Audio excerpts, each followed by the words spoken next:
My name is Scott Sanders, and my movie is Black Dynamite. I'm the director of the film.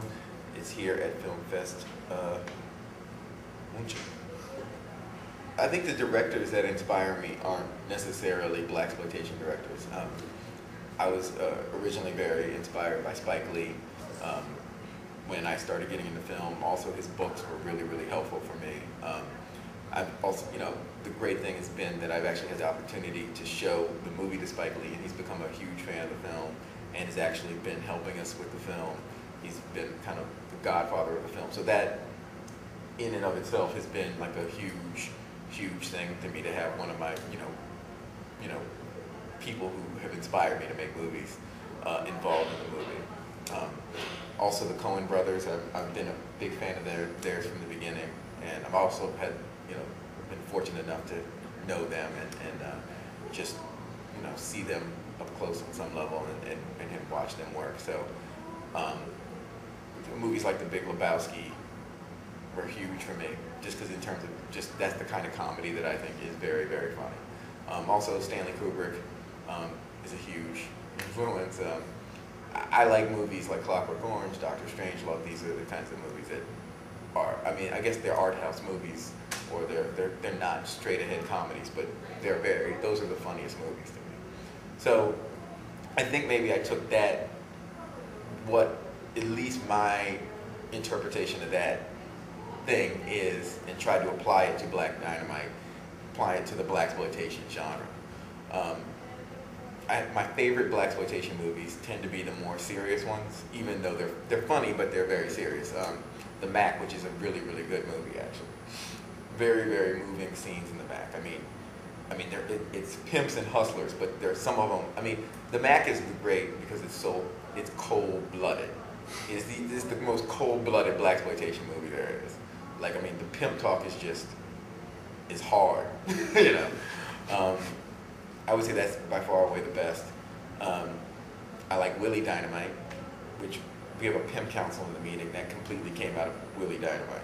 There's some extremely flamboyant performances in that film. Because a lot of times blaxploitation movies used Broadway actors who had nothing to do with some sort of pimp hustler world.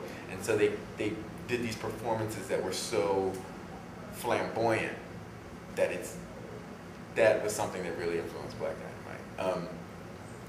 Jim Brown had a very distinct influence on Black Dynamite because Michael Jai White he has a relationship with Jim Brown where he's almost like his godfather. So, he's like a father figure to Michael Jai White. And Michael Jai White actually got to watch Black Dynamite with Jim Brown and got his blessing. But it's like a lot of his character in Black Dynamite comes from Jim Brown. But he's a combination of Jim Brown, Fred Williamson, and Jim Kelly, with the karate and everything. And the movie is influenced by Three the Hard Way, the plot of the movie. So there's lots of, I have different kind of directorial influences, but we were very much influenced by the actual blaxploitation movies and actually tried to form scenes that were like the blaxploitation, that were scenes basically lifted out of those movies and kind of our interpretation of it. The film was financed primarily by our main producer, John Steingard, who, was a champion of the movie. The movie would not be made without him.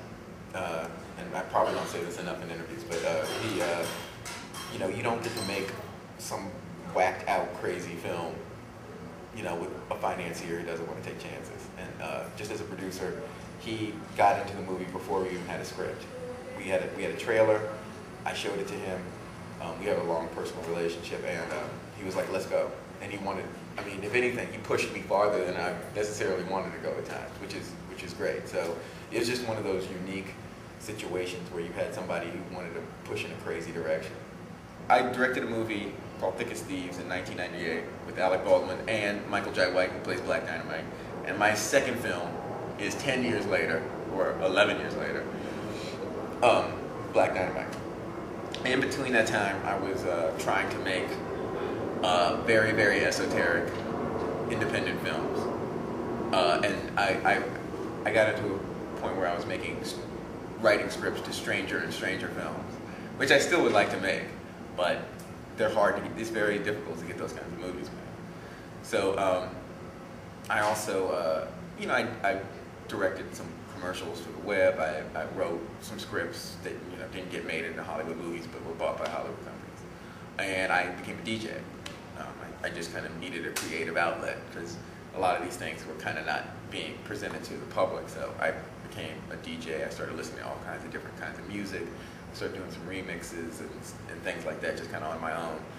And in some way, it was an indirect way for me to get back into directing movies because I had a call and response sort of thing with an audience. So that was fun. You know, this is our first, we had our first screening of Black Dynamite in Europe at Edinburgh. But this is the first screening I've attended. It's certainly, I think it's the first screening with a non-English first audience, I guess.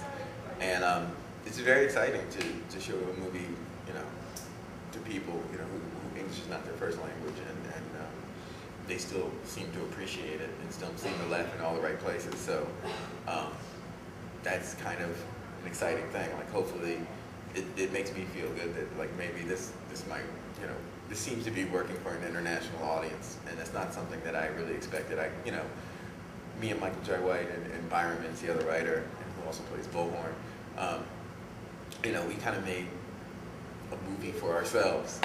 You know, we didn't think about it expanding into, oh yeah, it's going to be playing in Scotland or in Germany or in Australia. We just thought, like, this is stuff that makes us laugh, you know. And so I think that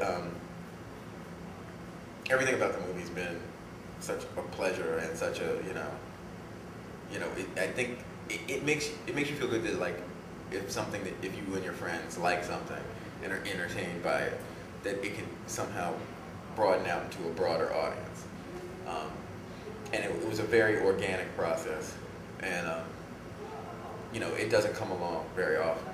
You know, I mean, it's very easy to say, okay, I want to make a movie, and you just try to force it. Not like that. The movie, the idea is the driving force, but you're trying to be the driving force upon it. And I just hope that I have other situations like this situation where there's an idea that kind of has a life of its own, and that I can ride the idea, as opposed to, you know, where I have to push the idea, you know. And I think that's generally the thing. It's like people need to find stories and situations and that are organic, you know. And it's hard because you want things to happen when you want them to happen. Like, it would be great for me to have another movie that was totally different, and, you know, but you know, it's hard to do. I mean, you know, it's funny because, you know, you imagine what a place is like, you know, for your entire life, and then you go there, and, you know, you have a lot of ideas crystallized about the, you know, the people. You know, it seems like a very engaged audience here. You know, it's a different culture, though. It's a different, you know. I mean, there's some. I mean, what was surprising to me is how much the audience got pretty much every joke in the movie. You know, and so it's just one of those things that surprises me. I mean, we had test screenings for black audiences in South Central, and they didn't work out so well. They didn't get a lot of jokes, and a lot of jokes were specific to LA, or they didn't appreciate the joke. And I mean, our screening, you know, here went way better than screenings for a black audience in Los Angeles. I mean, we had some other great test screenings, but that one, we had one particularly bad one, and I think it was because they were an older audience. And so I'm finding that a lot of things are generation specific and not even race or, you know, continent specific. You know, I think that a certain age group has a certain sense of humor. You know, they're a little bit more detached, have a little bit more fun. You know what I mean? Whereas as you get older, even if that, I mean, blaxploitation, they saw the audience that we showed the movie to that didn't like it. They were there when blaxploitation movies came out. They saw them at first run, so they should have completely, you know, you would think, appreciated the movies way more, but they didn't, you know. So it was like, you know, that was kind of funny, and that's a funny, interesting thing.